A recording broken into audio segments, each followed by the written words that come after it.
তো হেই ভিউয়ার্স, কেমন আছেন সবাই? আশা করব সবাই ভালো আছেন।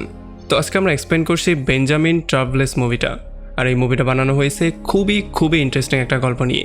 আসলে একবার চিন্তা করুন, গরিব হওয়ার জন্য যদি আপনার গার্লফ্রেন্ড আপনাকে ছেড়ে দেয়, আপনার থেকে সবাই দূরে সরে যায়, সেই আপনি যদি হঠাৎই একদিন ঘুম থেকে উঠে দেখতে পারেন আপনার কাছে কোটি কোটি টাকা, তাহলে ব্যাপারটা কেমন হবে? সেই সমস্ত ব্যাপারগুলোই দেখবো আজকের এই ভিডিওতে। যার মানে বুঝতেই পারছেন, ভিডিওটা শেষ পর্যন্ত না দেখলে অনেক কিছুই মিস করে ফেলবেন। তো চলুন কথা না বাড়িয়ে শুরু করি আজকের ভিডিও।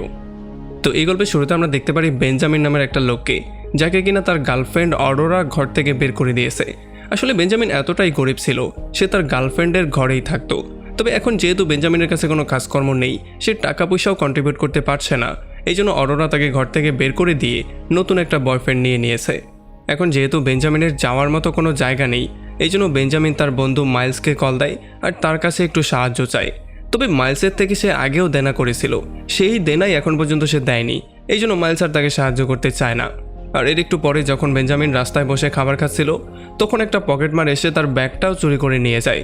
মানে বেঞ্জামিনের যেই শেষ সম্বল ছিল সেইটাকেও সেখান থেকে নিয়ে যাওয়া হয়। এখন বেঞ্জামিনের কাছে পুরনো একটা মোবাইল ফোন ছাড়া আর কিছুই নেই। তবে তখনই সৌভাগ্যবশত ফ্র্যাঙ্ক নামের তার একটা ফ্রেন্ড তাকে কল দিয়ে জবের একটা অফার দেয়, এই জন্য সে দৌড়ে চলে আসে জবটা করার জন্য। তবে এখানে এসে সে দেখতে পারে ফ্র্যাঙ্ক উদ্ভট একটা সাজ দিয়েছে আর তাকেও একটা কস্টিউম দিয়েছে সাজার জন্য। আসলে তখন আমরা জানতে পারি যে তারা দুজন এই কস্টিউমগুলো পরে রাস্তায় উদ্ভট কর্মকাণ্ড করবে, যাতে করে মানুষ এন্টারটেইন হয়ে যদি তাদেরকে কিছু টাকা দেয় সেইটাই হবে তাদের ইনকাম। যদিও এটা বেঞ্জামিন করতে চাইছিল না, তবে তার হাতে এখন কোনো অপশন নেই, এই জন্য বাধ্য হয়ে তাকে এটা করতেই হয়।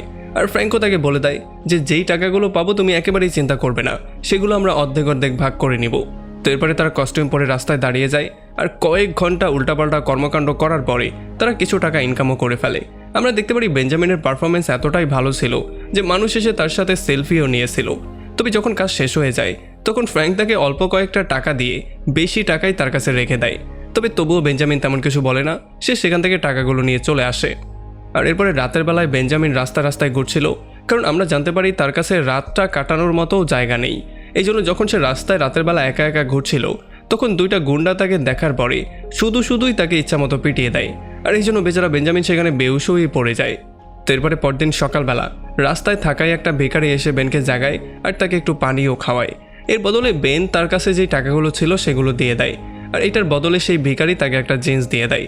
আমরা দেখতে পারি বেন কিছু চিন্তা না করে জিন্সটা পরে ফেলে আর সে সোজা চলে আসে ডক্টরের কাছে, কারণ কালকে রাত্রে যেই মারটা সে খেয়েছে সেইটারও তো চিকিৎসা করতে হবে। তবে এখানে আসার পরে সেও শকড হয়ে যায়, কারণ ডক্টর তাকে চেক আপ করে দেখতে পারে তার শরীরে কোনো আঘাতের চিহ্নই নেই।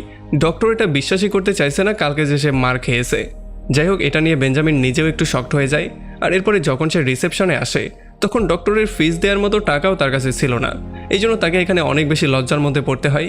তবে তখন যখন সে জিন্সের পকেটের মধ্যে হাত দেয়, তখন ভুল করে কিছু টাকা বেরিয়ে যায়, আর এই টাকাগুলো দিয়ে সে ডক্টরের ফিস দিয়ে সেখান থেকে বেরিয়ে চলে আসে। তো এরপরে যখন সে সেখান থেকে বেরিয়ে আসে, তখন তার দেখা হয় নেলসন নামের তার আরও একটা ফ্রেন্ডের সাথে। আসলে আমরা জানতে পারি নেলসন আর সে মিলে আগে ড্রাগের ব্যবসা করত, তারা ড্রাগ এনে সেগুলোকে সেল করত। তবে এখন বেন এগুলো ছেড়ে দিয়েছে, সে একেবারে ভালো হয়ে গেছে। তবে যখন নেলসন তার হাতে টাকা দেখতে পারে, তখন সে তাকে খাওয়ানোর জন্য বলে, আর বেনও তাকে কোনোভাবে না করতে পারে না, এই জন্য সে তাকে নিয়ে রেস্টুরেন্টে চলে আসে খাবার দাবার খাওয়ানোর জন্য। তবে যখন তারা খাচ্ছিল, তখন নেলসনের কাছে গ্লিস নামের একটা লোকের কল আসে। আসলে আমরা জানতে পারি গ্লিস হচ্ছে গিয়ে তাদের দুজনেরই বস, একটা সময় সে বেনেরও বস ছিল, মানে সেই ড্রাগ মাফিয়া। এখন নেলসন গ্লিসকে বলে দেয় যে সে বেনের সাথে আছে, এই জন্য বেনকে বাধ্য হয়ে তার সঙ্গে কথা বলতে হয়। আর গ্লিস তাকে বলে যে তুমি নেলসনকে নিয়ে দ্রুত আমার আড্ডায় চলে আসো, কারণ তোমার সাথে আমার একটু কথাবার্তা আছে। আর এরপরে ফাইনালি যখন তারা সেই আড্ডায় চলে যায়, তখন গ্লিস তাকে আবারও এই গ্যাংয়ের মধ্যে আনতে চায়। সে বলে যে তোমাকে আমি ড্রাগের ডিলার বানিয়ে দিচ্ছি, তুমি এখন থেকে ড্রাগ সেল করবে, তোমাকে আর রাস্তায় সেল করতে হবে না, আমি তোমাকে সবার লিডার বানিয়ে দেব। তবে এই সমস্ত কথাগুলো বেনের মাথার উপর দিয়ে যাচ্ছিল, কারণ বেন তাকিয়েছিল নোভা নামের একটা মেয়ের দিকে, যেই মেয়েটা ছিল খুবই সুন্দর, এই জন্য এই মেয়েটাকে দেখার পরে সে সবকিছু ভুলে গিয়েছিল। তবে তখন এখানে স্টেফেন আর মেগেল নামের দুইটা গ্যাংস্টার চলে আসে, যারা কিনা গ্লেসের থেকে ধান্দা করতে এসেছে। এখানে গ্লেস তাদেরকে কিছু টাকা দিয়ে বিদায় করার ট্রাই করে, তবে তারা বেঞ্জামিনকে ধরে বাইরে নিয়ে আসে আর তাকে ধরে পেটানো শুরু করে, কারণ বেঞ্জামিন তাদেরকে কোনো টাকা দেয়নি। এরপরে যখন তারা তার পকেটের মধ্যে হাত দেয়, তখন তারা একটা নোট পেয়ে যায়, আর এইটা নিয়েই তারা হ্যাপিলি সেখান থেকে বেরিয়ে চলে যায়। যদিও বেনও বুঝতে পারছিল না যে তার পকেটে টাকাগুলো আসলো কি করে, কারণ তার কাছে তো কোনো টাকা পয়সাই ছিল না। তবে এত বেশি মাথা না গামিয়ে সে সেখান থেকে বেরিয়ে চলে আসে। সে সোজা উঠে যায় একটা বাসের মধ্যে। এখন বাসে যখন সে বসেছিল তখন শরীর ক্লান্ত হওয়ার জন্য সে এখানে ঘুমিয়ে পড়ে। আর তখনই সে একটা স্বপ্ন দেখতে পারে। সে দেখতে পারে তার জিন্সের পকেট থেকে অগণিত টাকা বেরোচ্ছে। সে যতই বের করছে ততই সে লাভবান হচ্ছে, কোনোভাবে টাকা কমছেই না। তবে তখনই তার ঘুমটা ভেঙে যায় আর সে এটাকে একটা দুঃস্বপ্ন মনে করে একটা স্টেশনে নেমে যায়। এখন বেন বুঝতেই পারছিল না যে সে যেই স্বপ্নটা দেখেছে এটার মানেটা কি। এই জন্য সে চিন্তাভাবনা করে তার পকেটে যখন আবারও হাত দেয় তখন সে আরও কিছু টাকা পেয়ে যায়। এইটা দেখার পরে তো সে পুরোপুরি শকড হয়ে যায়। সে বুঝতে পারে সে যেই স্বপ্নটা দেখেছে সেটা আসলেই সত্যি। এই জিন্সের মধ্য থেকে তুমি যত ইচ্ছা তত বেশি টাকা বের করতে পারবে। আর এইটা বোঝার পরে তো সে পাগলের মতো হয়ে যায়। সে গিয়ে টাকাগুলো ওড়ানো শুরু করে। সে শপিং করে তার জন্য বিভিন্ন রকমের জামা প্যান্ট কিনে, একটা গিটার কিনে নিয়ে আসে। আর তাছাড়া সে দামি ক্যাফেতে গিয়ে খাবার দাবারও খায়। এখন বেন মনে করছিল এই টাকাগুলো কখনোই শেষ হবে না। এই জন্য সে একটা গাড়ি কিনে ফেলে আর 5 স্টার হোটেলে থাকা শুরু করে। এর কয়েকদিন পরে যখন তার বাবা মেসন তাকে কল দেয় তখন সে তার বাবার ফোনটা পিক করে বলে যে আমি এখানে খুবই হ্যাপিলি আছি, তোমার আমাকে নিয়ে কোনো চিন্তাই করতে হবে না। আর এরপর সে তার বাবাকে বলে তার শরীরের খেয়াল রাখতে, কারণ সে চায় তার প্রত্যেকটা সাকসেসের সময় তার বাবা যেন সেখানে উপস্থিত থাকে। আসলে তার মায়ের যেহেতু মৃত্যু হয়ে গেছে এই জন্য সে তার বাবার উপরেই বেশি ভরসা করে আর তাকেই সে সবচেয়ে বেশি ভালোবাসে। তো এরপরে ফোনটা কাট করে দিয়ে ফাইনালি সে রেডি হয়ে যায় নতুন করে একটা আর্ট গ্যালারিতে যাওয়ার জন্য। আসলে এটা হচ্ছে গিয়ে সেই আর্ট গ্যালারি যেখান থেকে কয়েক মাস আগে তার কাছে টাকা ছিল না বলে তাকে ঘাড় ধাক্কা দিয়ে বের করে দেওয়া হয়েছিল। তবে সে যখন এখানে ঘুরছিল তখন সে নোভাকে দেখতে পারে যে কিনা তার বাবা ক্লিন্টের সাথে এখানে এসেছে। আসলে যখন থেকেই সে নোয়াকে দেখতে পেয়েছে তখন থেকেই সে তার দিকে তাকিয়েছিল, সে চোখটা সরাতেই পারছিল না। আর একটু পরে নোভা বুঝতে পারে যে সে আসলে তাকে দেখছে, এই জন্য সে তার সঙ্গে কথাবার্তা বলতে চলে আসে। আর এই সুযোগের সদ্ব্যবহার করে বেন তাকে ডিনারের জন্য অফার করে দেয় আর নোভাও রাজি হয়ে যায় তার সঙ্গে ডিনারে যাওয়ার জন্য। আর এরপরে ফাইনালি তারা বেরিয়ে পড়ে ডিনারে যাওয়ার জন্য। তবে রাস্তায় সে তার বন্ধু মাইলসের ঘরে গিয়ে তার পুরনো যেই দেনাটা ছিল সেটা ক্লিয়ার করে আসে। আর এরপরে সে নোয়ার সাথে গিয়ে ডিনার করে। আর এখানে তারা খুবই ঘনিষ্ঠ একটা মুহূর্ত পার করছিল।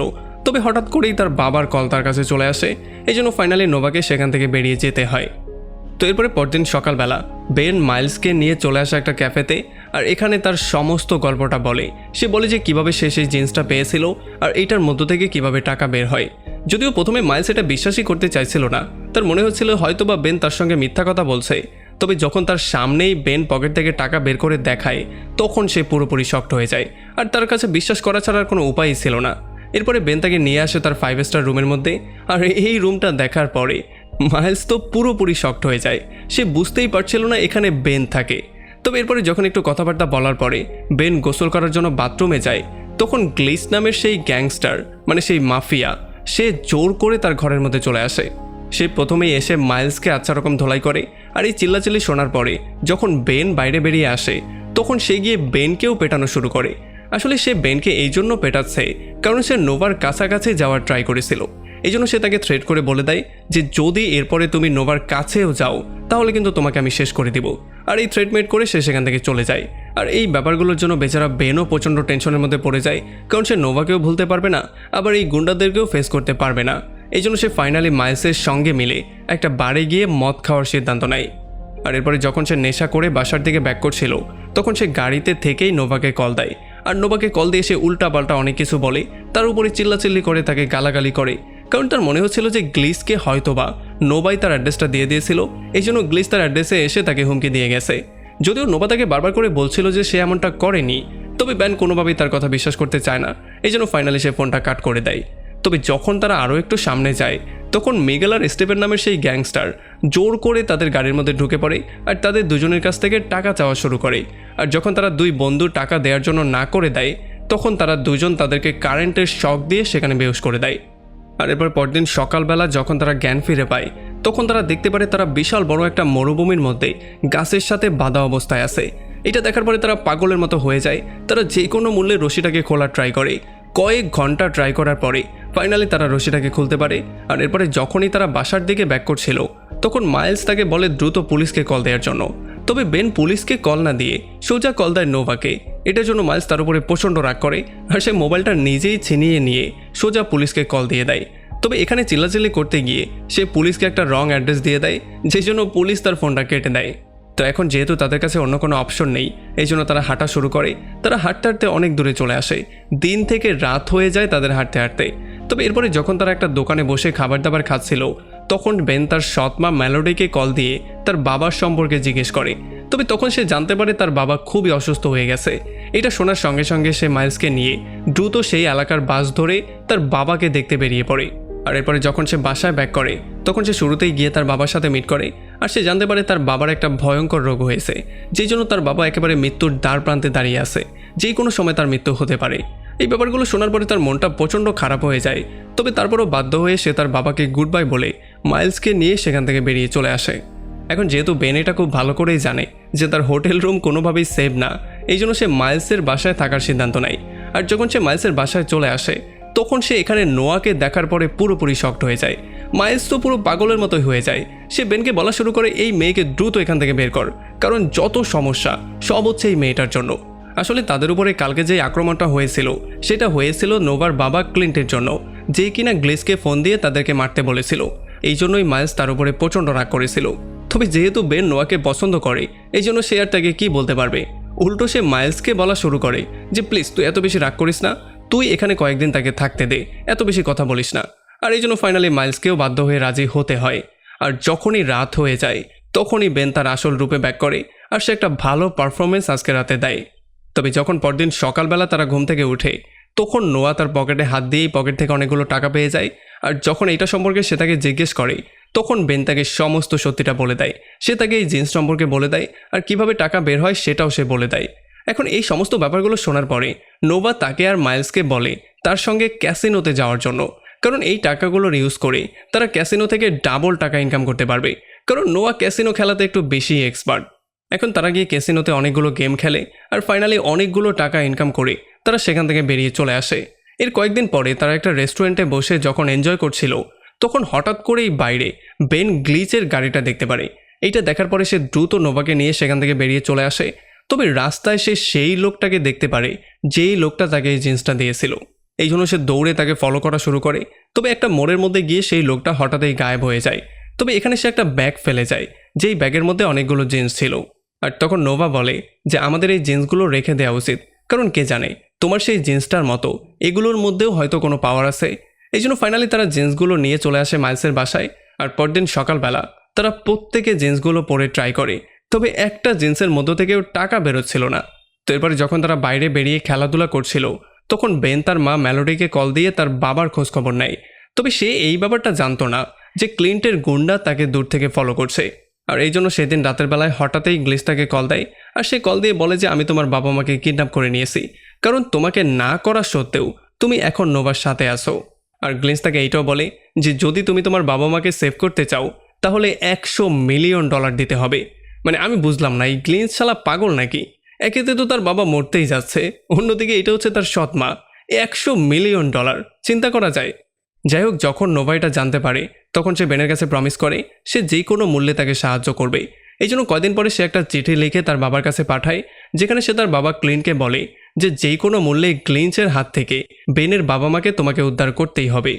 আর তখন এদিকে বেন মাইলস আর নোয়াকে নিয়ে বেরিয়ে পড়ে গ্লিন্সের আড্ডায় যাওয়ার জন্য। তবে রাস্তায় সে তার বন্ধুদের থেকে আলাদা হয়ে ক্লিন্টের সাথে গিয়ে মিট করে, আর তার থেকে সে কিছু টাকা হাওলাত নেয়, যাতে করে সে তার বাবা মাকে সেভ করতে পারে। যদিও প্রথমে ক্লিন্ট তাকে সাহায্য করতে চাইছিল না, কারণ সে তার উপরে কোনোভাবেই বিশ্বাস করতে পারছিল না।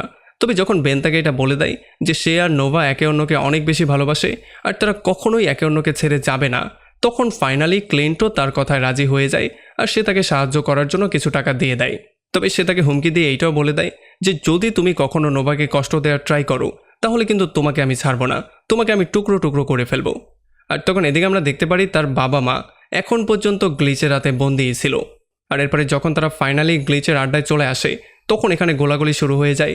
তবে দুর্ভাগ্যবশত গ্লিচ গোলাগুলি করে নোভাকে গান পয়েন্টে নিয়ে সেখান থেকে অনেক দূরে চলে যায়। যদিও এদিকে ক্লিন্ট এটা বুঝতেই পারছিল না যে গ্লিচ এত বড় একটা অ্যামাউন্ট কেন চাচ্ছে। তখন বেন তাকে বুঝিয়ে বলে যে আসলে আপনার নিচে কাজ করতে করতে সে বিরক্ত হয়ে গেছে, এই জন্য সে এখন এত বড় একটা অ্যামাউন্ট চায় যাতে করে সে আপনার উপরে উঠতে পারে আর আপনাকে সে অর্ডার দিতে পারে। তবে তখনই গ্লিচ নোয়াকে নিয়ে তার সামনে চলে আসে, আর এই জন্য ক্লিন্ট তাকে গান পয়েন্টে নিয়ে নেয়। তবে গ্লিচও গান পয়েন্টে নিয়ে বলে যে সে নোয়াকে শেষ করে দেবে।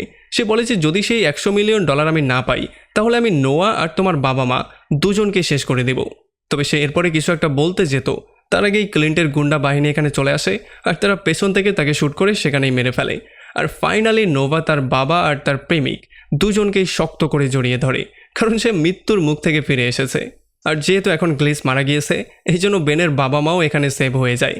তো এরপরে লাস্টে আমরা দেখতে পারি যে বেন আর নোভা এখন সমুদ্রের পাড়ে মাইলসের সঙ্গে থাকা শুরু করে দিয়েছে। তবে এখন বেন চাইছে না সেই জিন্সটা তার সঙ্গে রাখতে, এই জন্য সেই জিন্সটাকে ফেলে দেওয়ার সিদ্ধান্ত নেয়। তবে যখন সে জিন্সটাকে ফেলে দেয় তখন মাইলস কোনোভাবে এটা মানতে পারছিল না, এই জন্য সে যখনই জিন্সটা নিতে যায় তার আগেই এখানে অন্য একটা লোক এসে জিন্সটা নিয়ে পালিয়ে যায়। আর এমনই একটা পয়েন্টে এই পুরো মুভিটা এখানে শেষ হয়ে যায়। এখন আপনি আমাকে কমেন্ট করে জানান যে যদি এমন একটা জিন্স আপনি পেয়ে যেতেন তাহলে আপনি কি করতেন? আপনি কি কোটি কোটি টাকা বানিয়ে ফেলতেন, নাকি বেনের মতো এমন করেই জিন্সটাকে রাস্তায় ফেলে দিতেন? সেটা আমাকে কমেন্ট করে অবশ্যই জানান। ভিডিও ভালো লাগলে অবশ্যই একটা লাইক করবেন, চ্যানেলে নতুন হলে সাবস্ক্রাইব তো অবশ্যই করবেন। তো আমাদের দেখা হবে অন্য কোনো ভিডিওতে অন্য কোনো একদিন। Till then, take care.